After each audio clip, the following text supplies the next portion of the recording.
อแม่พี่น้องสู่คูสู่คนเด้อค่ะมีสาวไก่บ้านนากับสิพากินแ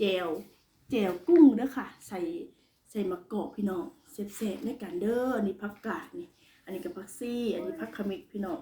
มะเขือมาแซ่บๆด้วยกันเบิ่งคุยคำนึงเอาพี่น้อง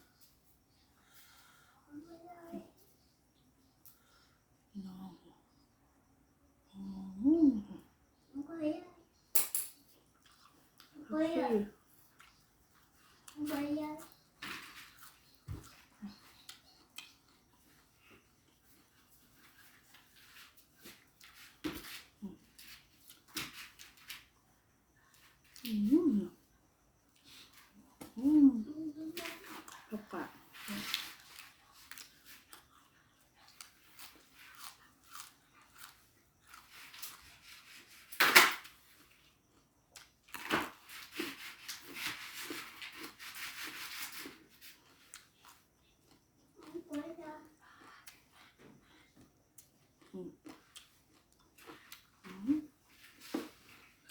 ผักขมิก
หนอง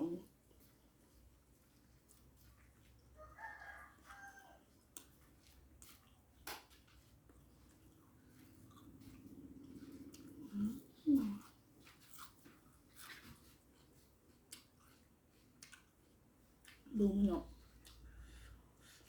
ผักกาด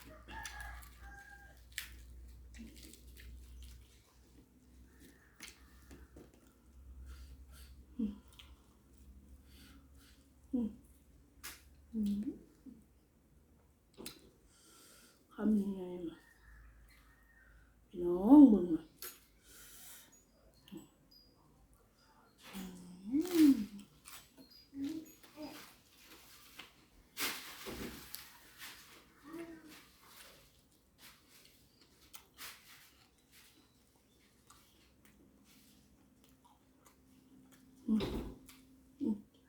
เอาเถอะ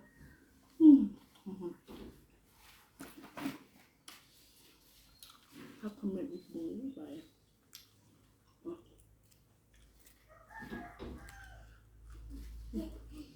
อยากเกลียดแล้วบาย